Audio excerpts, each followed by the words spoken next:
Trader, Nflx, when we had that big sell-off, it was that 150-day. I put buy ratings on it. Everybody got in.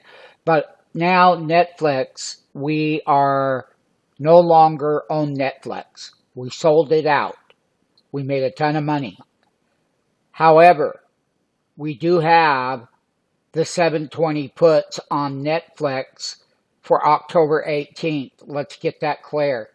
And these particular kind of pattern relief rallies always fail.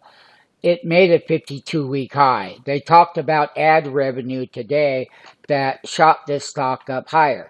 But if you read the earnings call transcript, they have guided lower for ad revenue. So somebody posted it on a blog. It got the stock to pop. Listen, it was a great buy at the 150-day. And you cleared a lot of resistance, but you made that high. When we made that high, we got hit at $41.50 on the $720 put on Nflx.